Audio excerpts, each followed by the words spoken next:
சேப்பாக்கம் தொகுதியெல்லாம் அவர் சும்மா போய் நின்னாலே அவருக்கு ஓட்டு விழும், அவ்வளோ செஞ்சுருக்காரு தொகுதிக்கு.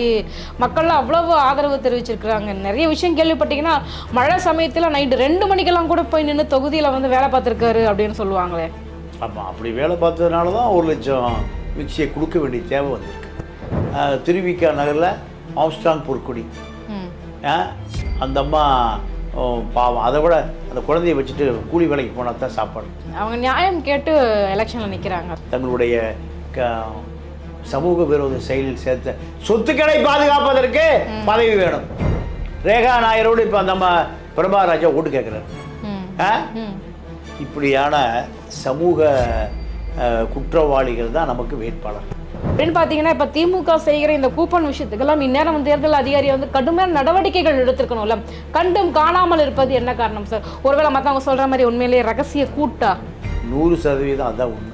அப்போ அதிமுக கூட கூட்டணி இருக்கிறது, அதிமுகவோடும் கூட்டணி, திமுகவோடும் கூட்டணி. இந்த தொகுதி மறுசீரமைப்பு என்பது நாடாளுமன்றத்தை இந்த 40 சீட்டை 28 சீட்டை ஆக்கணும். இதுதான் மோட்டிவ், கொள்கை இதுதான்.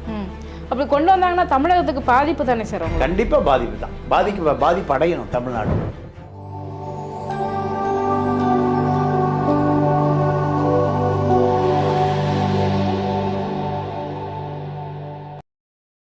நேர்களுக்கு வணக்கம். இன்றைய நேர்காணலில் நம்மோடு இணைந்திருக்கிறார் மூத்த பத்திரிகையாளர் தமிழா திரு பாண்டியன் அவர்கள். வாருங்கள் பேசுவோம். வணக்கம் சார். வணக்கம். இப்போ பார்த்தீங்க அப்படின்னா எலெக்ஷன் அப்போ நிறைய பணம் கொடுப்பாங்க கேள்விப்பட்டிருக்கோம். திமுக பார்த்தீங்க அப்படின்னா 8000 ரூபாய் மதிப்புள்ள கூப்பன்லாம் வந்து கொடுத்துட்ருக்காங்க. அதில் நிறைய போலிகள் உலாவிக்கிட்டு இருக்கு அப்படின்றாங்க. உங்களுக்கு எதுவும் கூப்பன் கிடைச்சதா? நிறைய கூப்பன் கிடைச்சது, நிறைய மிக்சி கிடைச்சது, நிறைய கிரைண்டர், எல்லா தகவல் கிடைச்சது. சேப்பாக்கம் தொகுதியில் 1 லட்சம் மிக்சி கொடுக்கப்பட்டு விட்டது. கொடுத்துட்டாங்க. ஆமாம், உதயநிதி தொகுதி.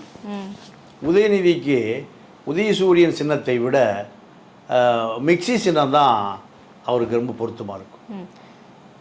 அதே போல் அவங்க தந்தையார் தொகுதி குளத்தூர் கிரைண்டர், உதயசூரியன் சின்னத்துக்கு பதிலாக கிரைண்டர் சின்னம். இப்படி இந்த தேர்தல் ஹாட் பாக்ஸு, கிரைண்டர், மிக்சி, அண்டா, குண்டா, இப்படி தட்டுமுட்டு சாமானங்கள், ஃப்ளாஸ்க்கு, இப்படி எல்லா வேட்பாளர்களுமே ஒரு தவணை இல்லை, 3 தவணைகளில். அதுவும் சேப்பாக்கம் தொகுதியெல்லாம் அவர் சும்மா போய் நின்னாலே அவருக்கு ஓட்டு விழும், அவ்வளோ செஞ்சுருக்காரு தொகுதிக்கு. மக்கள்லாம் அவ்வளவு ஆதரவு தெரிவிச்சிருக்கிறாங்க. நிறைய விஷயம் கேள்விப்பட்டீங்கன்னா மழை சமயத்தில் நைட்டு 2 மணிக்கெல்லாம் கூட போய் நின்று தொகுதியில் வந்து வேலை பார்த்துருக்காரு அப்படின்னு சொல்லுவாங்களே. ஆமாம், அப்படி வேலை பார்த்ததுனால தான் 1 லட்சம் மிக்சியை கொடுக்க வேண்டிய தேவை வந்திருக்கு. 1 லட்சம் மிக்சி போய் சேரலைன்னா தேர்தல் மிக்ஸ் ஆயிரும். தேர்தல் மிக்ஸ் ஆயிரும். இவர்களை பொறுத்த வரைக்கும் கோடீஸ்வர வீட்டு கோபாண்ட் ஏழைபாளைகளுக்கான பிரதிநிதிகளே அல்ல. இந்த தேர்தல் அதிமுக திமுக 2 தேர்தல் வேட்பாளர்கள் அத்தனை பேருமே பல ஆயிரம் கோடிகளுக்கு சொந்தக்காரர்கள். ஏழைபாளை, கார்பரேஷன் பக்கத்தில் குடியிருக்கிற ஆட்கள், இப்படியெல்லாம் யாரையுமே பார்க்க முடியாது. பழகற்பியாக தான் சொல்லுவார், துண்டு பீடிக்கு வழி இல்லாதவன் எப்படா திமுகவில் 3 மாடி வீடு கட்டுனான்னு கேட்பார். ஒரு பீடியை குடிச்சிட்டு அணைச்சி வச்சுட்டு அப்புறம் குடிப்பான் ஒரு பீடியை. இந்த நபருக்கு எப்படா 3 மாடி வீடு வந்ததுன்னு கேட்பார். இன்றைக்கி 3 மாடி இல்லை, 3000 கோடி இல்லாத வேட்பாளர்களே இல்லை. எல்லா சட்டமன்ற உறுப்பினர்கள், ஆளுங்கட்சி எதிர்கட்சி நீக்க மற அத்தனை பேருமே ரியல் எஸ்டேட் தாதாக்கள். அதுக்காக அரசியலுக்கே வர்றாங்க. பல ஆயிரம் கோடி. போன தேர்தலுக்கு முன்பு G2 ஒரு நிறுவனமே இல்லை. இந்த தேர்தல் முடிகிற பொழுது 5 லட்சம் கோடி. எங்கே பார்த்தாலும் G2 தான், எங்கே பார்த்தாலும் G2 தான். இந்த நாட்டையே தமிழ்நாடு G2 நாடுன்னே மாற்றிடலாம். அப்போ மக்கள் அறியாமை மூடர்களாக, முட்டாள்களாக உறைந்து கிடக்கிற காரணத்தினால் இது போன்ற ஆட்களெல்லாம் அரசு நிலத்தை தன்னுடைய ஆக்கிக்கிறான். ஏழைபாடு இப்போ நிலமே வாங்க முடியாது. எல்லாம் அரசியல்வாதிட்டு இருக்கு. அதிகாரி ரியல் எஸ்டேட் பண்ணுறான். ஜாங்கீட்டுன்னு ஒரு வட இந்திய அதிகாரி எங்கே திரும்பினா ஜாங்கீட் நகர் காமராஜ் பேரில் நகர் இல்லை, கக்கம் பேரில் நகர் இல்லை, ஐயா நல்லகண்ணு பேரில் நகர் இருக்கா? இல்லை. ஜாங்கிட் நகர்னு இருக்கு. மானங்கெட்ட தமிழ்நாடு, சூடு சொரண உப்பு உரப்பு இல்லாத நாடு. ராஜஸ்தான்லேருந்து வந்த மார்வாடிகள் நாடாக போச்சு. தமிழனே அத்தனை பேருக்கு அடியாளாக இருக்கான். அப்போ இந்த தேர்தல் என்பது இலவசங்கள், நோட்டுகள். அப்போ ஒரு வேட்பாளராக நிற்கணும்னா குறைஞ்சது 50 கோடி ரூபா செலவு பண்ண முடியுமா? திமுக ரெண்டு கட்சியிலுமே கேட்குற கேள்வி. திமுகவில் பல கோடீஸ்வரர்கள், அதிமுகவில் லால்குடியில் ஏழை வேட்பாளர் பாவம் லீமா ரோஸு, ரேஷன் கடைக்கு 100 நாள் வேலைக்கு போகிற வேட்பாளர். 100 நாள் வேலைக்கு வெட்ட போவாங்கல்ல, மண் வெட்ட போவாங்க. அதே போல் திருவிக்கா நகரில் ஆம்ஸ்ட்ராங் பொற்குடி, அந்த அம்மா பாவம். அதை விட அந்த குழந்தைய வச்சுட்டு கூலி வேலைக்கு போனால் தான் சாப்பாடு. அவங்க நியாயம் கேட்டு எலெக்ஷனில் நிற்கிறாங்க. கணவனோட மரணத்துக்கு நியாயம் கேட்டு எலெக்ஷனில் நிற்கிறாங்க. அப்போ மக்கள் பூரா சேர்ந்து கொண்டு விட்டானா? மக்கள்கிட்ட போய் ஏன் என் புருஷனை கொண்டீங்க, நீங்கள் தான் நியாயம் சொல்லணும். சட்டம் நீங்கள் நாடாளுமன்றம் இங்கே தான் நியாயம் கிடைக்குமா? நியாயம் கிடைக்க வேண்டியது கோர்ட்டில் கிடைக்கணும். தங்களுடைய சமூக விரோத செயலில் சேர்த்த சொத்துக்களை பாதுகாப்பதற்கு பதவி வேணும். இப்போ அந்த அம்மாவுக்கு 3 ரவுண்டுமா பாதுகாப்பு. ஒரு 50 வக்கீல் எப்போ கூட இருப்பாங்க, கட்சிக்கார ஒரு 50 பேர் எப்பவும் கூட இருப்பான், ஒரு போலீஸ் கூட இருக்கும். இது அந்த அம்மாவுக்கு 3 அடுக்கு பாதுகாப்பு. எடப்பாடியில் போச்சு ஒரு 100 கோடி வீச்சு, ராயபுரம் ஜெயக்குமார்ட்ட போச்சு 20 கோடி கொடு எம்எல்ஏ. அப்போ மக்கள் முட்டாள் அடி முட்டாள். லீமா ரோஸுக்கு 7000 கோடி ரூபா அந்த டேக்ஸ் கட்டு, 5 லட்சம் கோடி சொத்து இருக்கு, அத்தனையும் கள்ள லாட்ரி, 250 கேஸ் சிபிஐயில் நிலுவையில் இருக்கு. எல்லாம் மக்களுக்காக போய் சட்டமன்றத்தில் குரல் கொடுப்பார்கள். இந்த கேவலம் உலகத்திலே எங்க இருக்கு? தமிழ்நாட்டில் தான். 8000 ரூபாய் கூப்பன், இப்போ 8000 ரூபாய் கூப்பன், 8000. அது இந்த ஊர் பையில போய் இவன் தான் இழிச்சு வாயன. இவன் 200 ரூபாய்க்கு காக்கா பிரியாணி ஓட்டு போடுற பையன் தானே இவன். ஜெயலலிதா தான் முதல்ல அந்த 200 ரூபாயை அறிமுகப்படுத்துச்சு. கும்மிடி பூண்டு இடைத்தேர்தலில் 2000. 200 ரூபா. அந்த அம்மா வளர்க்குற நாய்க்கு பிஸ்கட்டே ஒரு நாளைக்கு 1000 ரூபாய்க்கு சாப்பிடும். பெடிக்கர் இருக்குல்ல, நாய் பிஸ்கட், நாய் சாப்பாடு, அது எவ்வளவு? 1000 ரூபாய்க்கு சாப்பிடுவாங்க அந்த மாதிரி நாய். ஆனால் மக்களுக்கு 5 வருஷத்துக்கு ஒருக்கா 200 ரூபா. இப்படியான நாடு இந்த நாடு. அப்போது இந்த நாட்டில் அரசியல் என்பது பணம் படைத்தவர்களால் அதிகாரத்திற்கு போவதற்கு மக்கள் ஓட்டு போடுகிற ஒரு திருவிழா. நீங்கள் ஒரு 50 வருடங்களுக்கு முன்பு பீகார், யூபி, ராஜஸ்தான்லாம் 5000 ஏக்கரா 10000 ஏக்கரா வச்சுருப்பான் நில உடைமையாளர்கள். 5000 ஏக்கரா 10000 ஏக்கரா.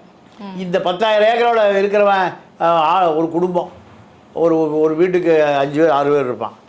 10000 ஏக்கரோட வேலை செய்கிற 10000 குடும்பம் ஓட்டு போட்டால் அவன் எம்பி ஆயிடுவான், எம்எல்ஏ ஆயிடுவான். அவன் தான் அங்கே அந்த தொகுதிக்கு அவன் தான் முதலமைச்சர், எம்பி, எம்எல்ஏ. போலீஸ் அங்கே உள்ளே வராது. 10000 ஏக்கரா என்பது ஒரு பெரிய சாம்ராஜ்யம். ஆமாம். அப்போ இது வட இந்தியாவில் சுயேட்சை இப்போ நிறைய வருவாங்க, சுயேட்சை எம்எல்ஏக்கு நிறைய வருவாங்க. இப்போ அதே போல் இங்கே ஆளுங்கட்சி, அராஜக எதிர்கட்சி, எதையாட்சி அதிகார உறுப்பினர்கள் தான் இப்போ நமக்கெல்லாம் பிரதிநிதி. இப்போ விருகை ரவி பெரிய ரியல் எஸ்டேட் கோடீஸ்வரன். இந்த பக்கம் பிரபாகர் ராஜா விக்ரமராஜா மகன், பெரிய வீடு 1 ஏக்கராவில் கேட்கறங்களை கட்டி வச்சிருக்காரு. எவ்வளவு? 1 ஏக்கராவில். ஏழை வாழ குடியிருக்கிறதுக்கு 300 சதுர அடி தான். அதான் வீடு, அதான் பாத்ரூம், அதான் சமையல் ரூமு, அதான் பெட்ரூமு, ஹாலு, 5 பேர் படுத்துக்கணும். எவ்வளோவில்? 300 ஸ்கொயர் ஃபீட்டில். அப்போது அவர் தான் நமக்கு மக்கள் தலைவர். இப்போ நடிகை அந்த அம்மா பேர் வேண்டாம், ரேகா நாயர். நான் சொல்ல அண்ணன் பயில்வான் சொன்னார், அவர்கிட்ட தள்ளி விட்டுருவோம். அவர் தான் இதை பற்றி ஆராய்ச்சி பண்ணுறவர். அப்போ ரேகா நாயரோடு இப்போ அந்த அம்மா பிரபாகர் ராஜா ஓட்டு கேட்குறாரு. இப்படியான சமூக குற்றவாளிகள் தான் நமக்கு வேட்பாளர்கள். கண்டிப்பாக சார். சார் இன்னொரு பக்கம் நீங்கள் பார்க்கணும் சார், இப்போ வந்து ஒரு 8,000 ஒரு மிக்ஸி வாங்கணும்னாட்டும் சரி, ஒரு கிரைண்டர் வாங்கணும்னாலும் சரி, ஒரு ஃப்ரிட்ஜா ஏதோ ஒன்று வாங்கணும் அப்படின்னா கூட 8,000 ரூபாய் கூப்பனில் உங்கள் வீட்டுக்கு தேவையான பொருட்களை வாங்கிக்கங்க அப்படின்னு சொல்கிறாங்க. ஸோ அதுவும் வந்து பார்த்தீங்கன்னா தேர்தல் கமிஷன் என்ன பண்ணிக்கிட்டு இருக்காங்க சார்? ஒரு முதல்ல என்னோட கேள்வி என்னன்னா, ஒரு 8,000 ரூபாய்க்கு அப்படி என்ன பொருட்களை உங்களால் வாங்கிட முடியும்? தேர்தல் கமிஷன் இதெல்லாம் வேடிக்கை பார்த்துட்டு சும்மா இருக்குதா? தேர்தல் கமிஷனை நீங்கள் தலைமை தேர்தல் ஆணையாளரை மாற்றணும். அவர் பாஜகவுடைய ஊதுகுழல்னு உச்சநீதிமன்றத்தில் வழக்கு நடக்குது. நீங்கள் முதல் கோணல் முற்றிலும் கோணல். அப்போது உச்சநீதிமன்றத்தினுடைய மூத்த நீதியரசர் என்ன சொல்கிறாரு, ஏன் இவரை கடுமையான எதிர்ப்பு இருக்குது, இவரை ஏன் நீங்கள் போட்டே ஆகணும்னு நிற்கிறீங்கன்னு அரசை கேட்குறார், பாஜக அரசை கேட்குறார். இப்போ பாஜக அரசு எதை சொல்லுகிறதோ அதை செய்கிற ஒரு நபர் தான் தேர்தல் ஆணையாளர். இவர் எப்படி ஆளுங்கட்சி எதிர்கட்சி அத்தனை கட்சிகளையும் மத்தியஸ்தம், அதாவது யாருக்கும் சாராமல் நடுநிலையோடு நின்று எப்படி தேர்தல் நடத்துவார்? கண்டிப்பாக தமிழ்நாட்டிலையும் மேற்கு வங்காளத்தில் மட்டும்தான் அதிகாரிகள் மாற்றப்படுகிறார்கள். மற்ற மாநிலங்களில் அதிகாரிகள் மாற்றப்படுவதில்லை. ஏன்? அந்த அதிகாரிகள் சொன்னால் கேட்டுக்கிறான். இந்த அதிகாரிகள் ஆளுகிற டெல்லி அதிகார மையம் சொன்னால் கேட்பதில்லை. இதுதான். அப்போது இந்திய ஜனநாயகம் ஒரு கேலிக்கூத்தாக மாறிக்கொண்டிருக்கிறதோ என்ற சந்தேகம் உலக நாடுகளுக்கு வந்துருச்சு. பாஜகவுடைய கைக்கூலினே வச்சுக்குவோம், தேர்தல் கமிஷன் அப்படியே இருக்கட்டும் அப்படின்னு பார்த்தீங்கன்னா, இப்போ திமுக செய்கிற இந்த கூப்பன் விஷயத்துக்கெல்லாம் இந்நேரம் தேர்தல் அதிகாரியை வந்து கடுமையான நடவடிக்கைகள் எடுத்துருக்கணும்ல, கண்டும் காணாமல் இருப்பது என்ன காரணம் சார்? ஒருவேளை மற்றவங்க சொல்கிற மாதிரி உண்மையிலேயே ரகசிய கூட்டா? 100% அதான் உண்மை. அப்போ அதிமுக கூட கூட்டணி இருக்கிறது?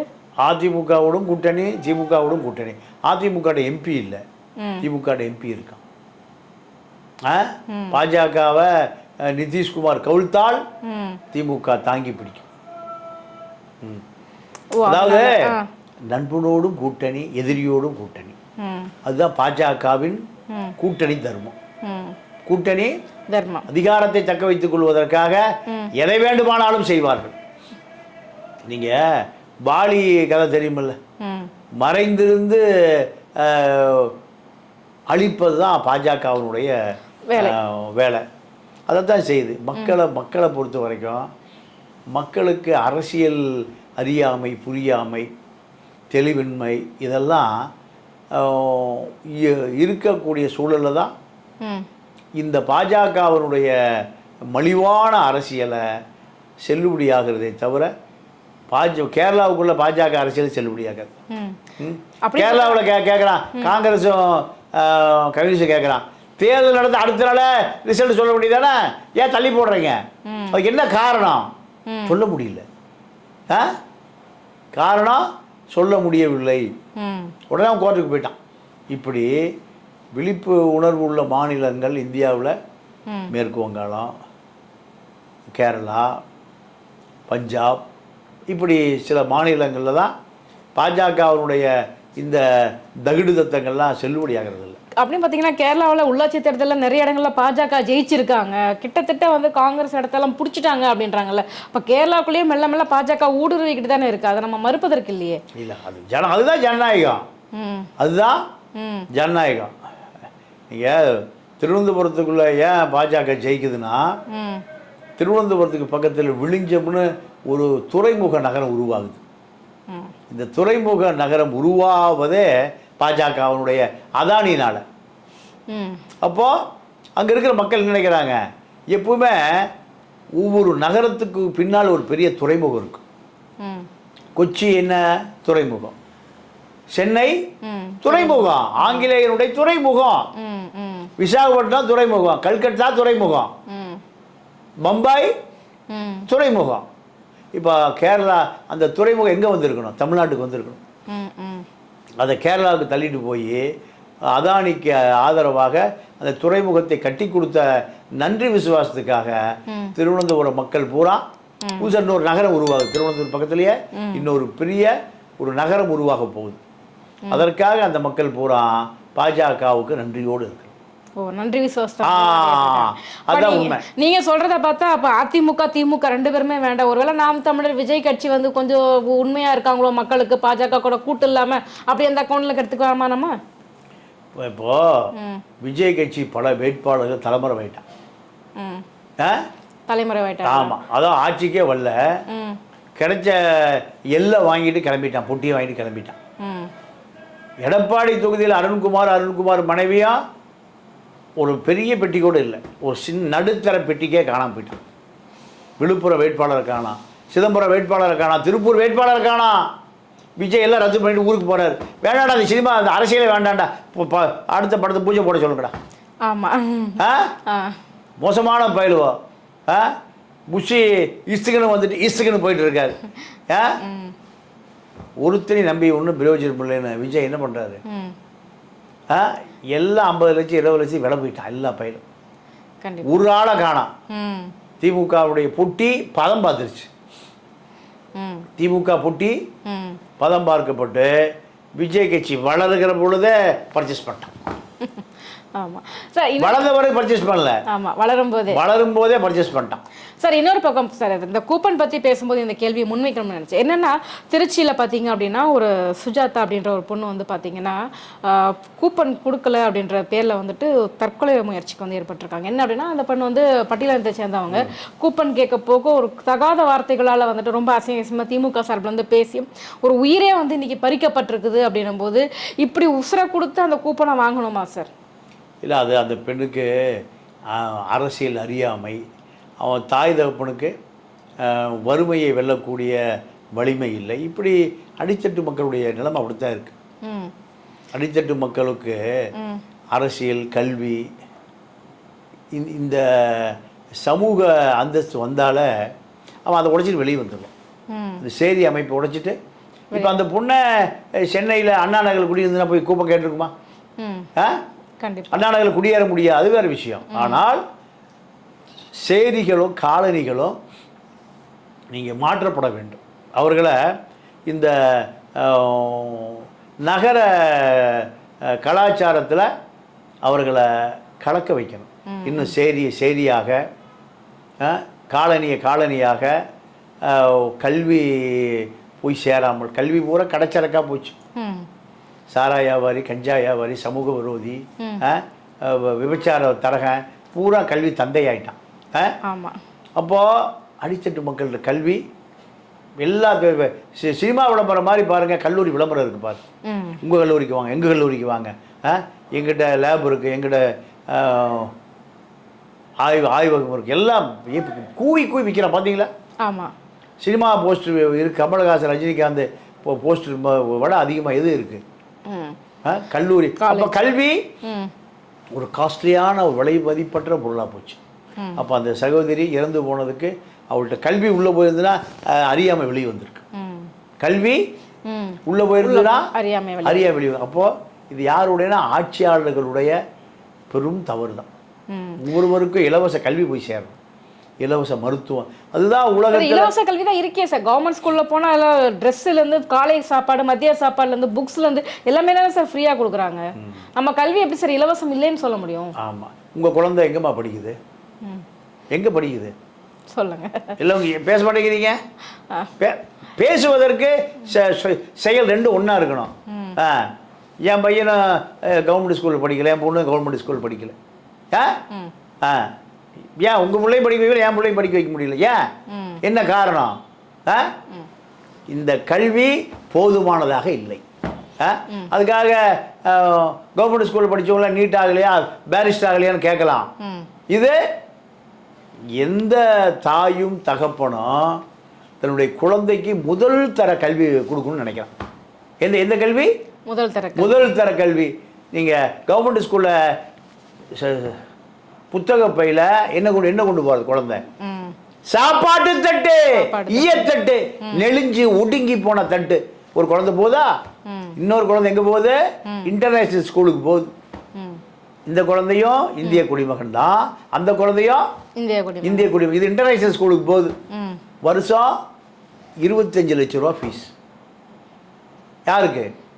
ஒரு குழந்தைக்குமா ஆமா. ஒரு மாதம் 2 லட்சம் ரூபா ஃபீஸ். இன்டர்நேஷனல் ஸ்கூலுக்கு எவ்வளோ ஃபீஸு? 2 லட்சம் ரூபா. வருஷம் 25 லட்ச ரூபா குழந்தைக்கு. மெடிக்கலோ இன்ஜினியரிங் அல்ல. இந்த குழந்தைக்கு எங்கே போகுது?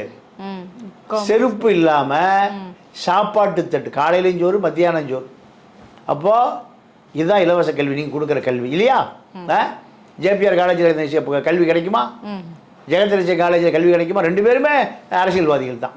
அப்போ இங்கே மலைக்கு மடுவுக்கும் உள்ள வித்தியாசம்தான் இந்த சமூகம் கட்டமைக்கப்பட்டிருக்கு. யாருடைய குற்றம்?